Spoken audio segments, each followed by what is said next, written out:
The movie begins in 1930 at a small South African farmhouse. An English mother who recently became widowed gives birth to a young boy named Peter Philip Kenneth, or PK.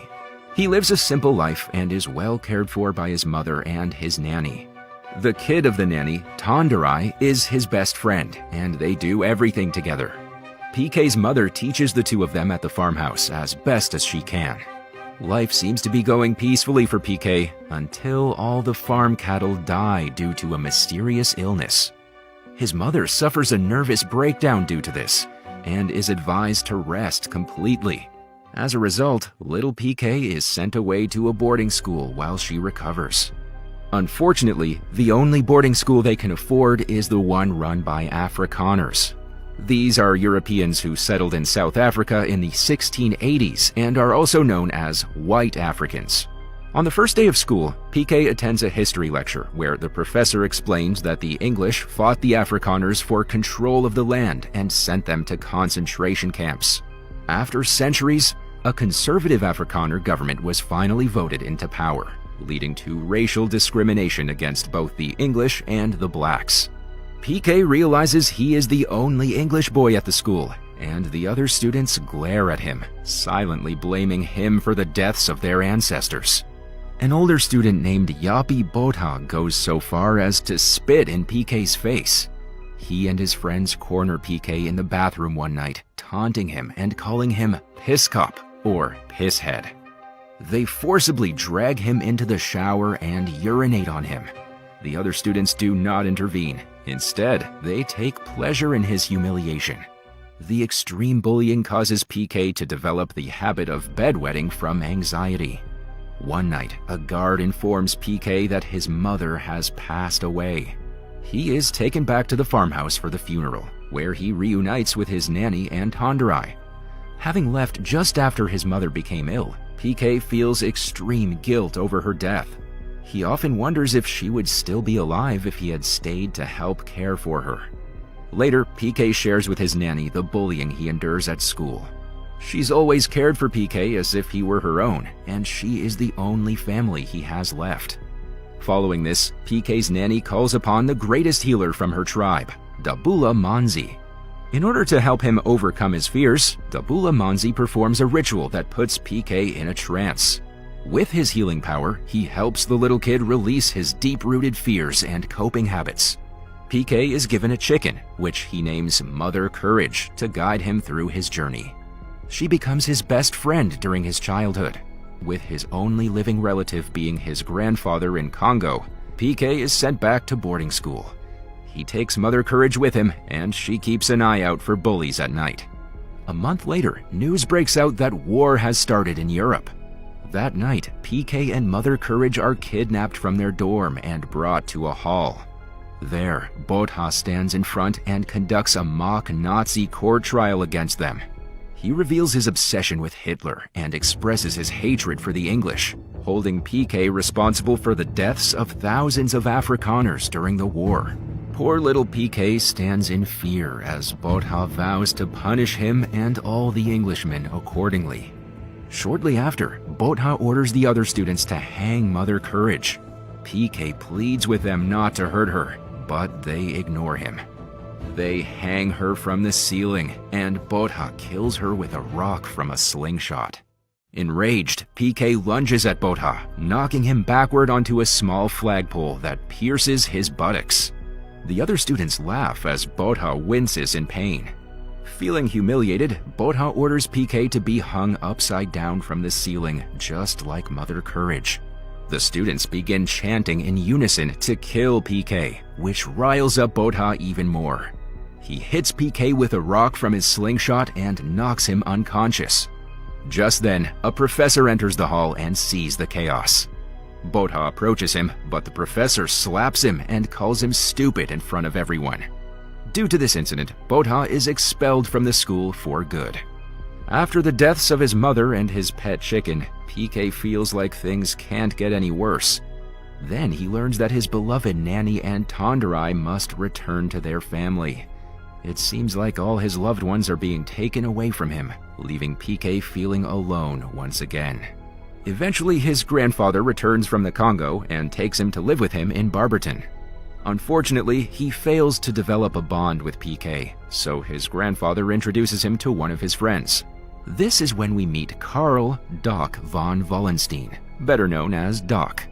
Doc is a lonely German musician and amateur botanist who lost his entire family when they were executed by the Nazis. PK's grandfather suggests that Doc take the young boy under his wing and give him piano lessons. In return, PK will help him with his thriving cactus garden. Doc readily agrees to mentor the little boy, as he had lost his grandson not too long ago. PK becomes an excellent piano player under his guidance. When World War II begins, Doc is imprisoned in Barberton prison for failing to register as an enemy alien. The head of the prison staff, Commander von Zeil, turns out to be an Afrikaner who admires German culture. As a result, he allows Doc to keep a cactus garden in the prison courtyard and a piano in his cell. Besides this, he also grants unrestricted visitation rights to PK. A few days later, Doc discovers that PK is only getting satisfactory marks at school. He learns that smart kids get bullied at his school. He believes this is why PK isn't putting much effort into his studies. Doc then introduces him to a colored prisoner named Gil Piet, who is experienced in boxing. Piet becomes PK's boxing mentor, teaching him the mantra, "First with the head, then with the heart." This mantra stays with him throughout his life. Meanwhile, PK keeps up with his piano lessons and becomes a master at playing flawlessly. One day, Piet notices that Doc brings cacti in a bucket with roots wrapped in tobacco leaves. Although this is illegal, Piet privately asks him if he can keep the tobacco. Unfortunately, a sergeant overhears this and brutally beats him with a baton. PK then cleverly suggests that Piet clear the bucket every day, allowing him to sneak in the tobacco undetected. The scene then cuts to 5 years later. PK continues to diligently train with Piet in prison. He eventually wins the inter-prison boxing championship at the age of 12. Meanwhile, Doc's cactus garden flourishes as he plants and fertilizes the cacti that PK brings from his home in Barberton. They also continue supplying tobacco to Piet and other prisoners in secret. PK, always kind and compassionate, becomes the unofficial letter writer for the prisoners. Many prisoners begin calling PK the Rainmaker. This is because he brings peace and treats everyone with compassion, regardless of their tribe. PK gradually becomes aware of the horrors faced by black prisoners.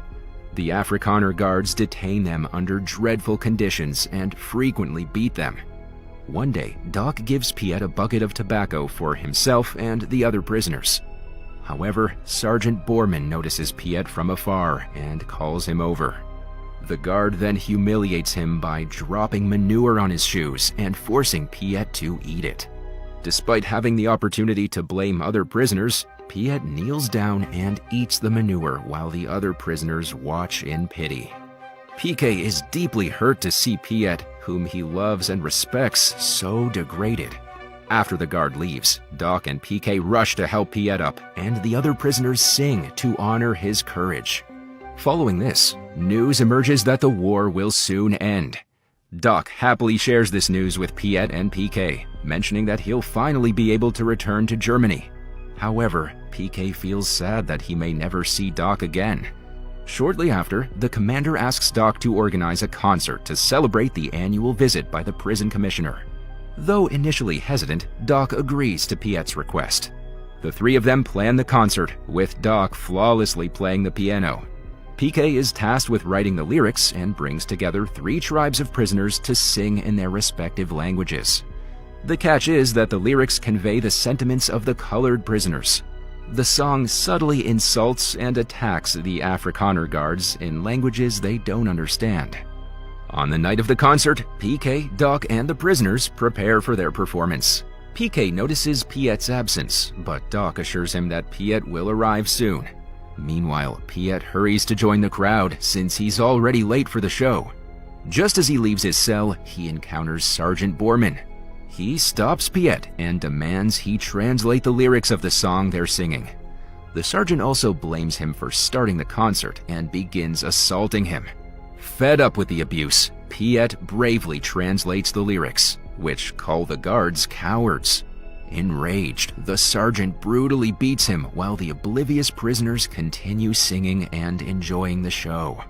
Moments later, PK sees Sergeant Borman at the fence behind the stage with his clothes spattered with blood. Realizing something is wrong, PK rushes off to investigate.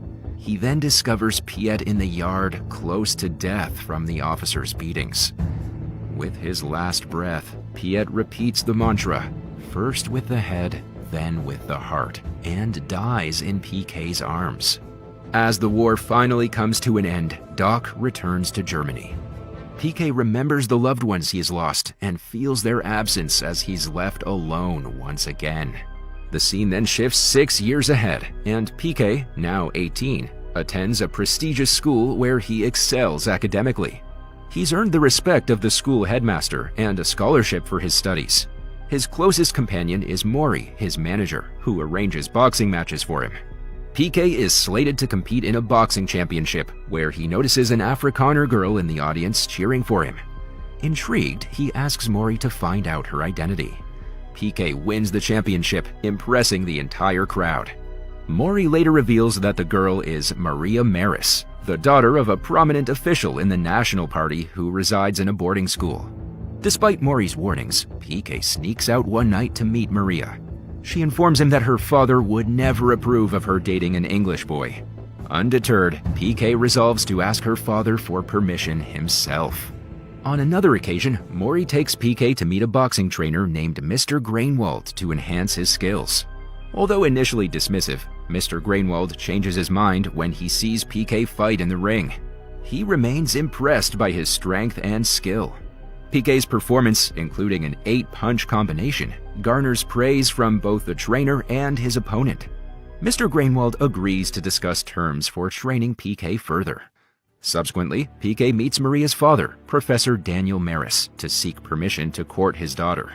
However, their discussion on tribal rights quickly escalates into a clash of viewpoints, as Mr. Maris rejects PK's liberal ideas and denies him permission to see his daughter. Following Mr. Grainwald's proposal of a fight against black boxer Gideon Duma, PK and Maury refuse due to the illegality of race mixing in a match. As they exit, PK spots Maria waiting for him. Knowing her father's disapproval, they decide to date secretly. Later, the man who proposed the fight reveals himself as a former inmate of Barberton Prison, alongside Piet. PK recognizes him, and Duma introduces himself. Meanwhile, Mr. Maris asks Colonel Brayton and his sergeant to spy on PK. Subsequently, PK heads to Alexandria for the boxing match against Duma, accompanied by Maury, Maria, and Mr. Grainwald. Though PK wins the fight, he and Duma become friends. PK later visits Duma in Alexandria, where they discuss the town's poor living conditions and Duma's hopes for equality among tribes in South Africa. Duma proposes starting an English school for black people, which PK and Maury agree to after initial hesitation. They gain permission from the school headmaster to use a study room on Saturday nights for classes. On a Saturday night, Maria argues with her father after he disapproves of her relationship with PK due to his involvement in an integrated gym and association with an anti-racist boxing coach. When her father threatens punishment, Maria angrily runs away from home. Meanwhile, the people of Alexandria arrive for their English classes at the school, where Maria unexpectedly shows her support for PK. Unfortunately, they're informed the very next day that the police authorities have ordered them to close the Saturday night class. Following this, it's revealed that Yapi Botha has become a sergeant and is the one who's been spying on Maria and PK. He enters PK's gym with his men and begins to blame him for getting expelled from school. Violence erupts as the policemen start beating PK and anyone who tries to intervene, including Duma and Mr. Grainwald.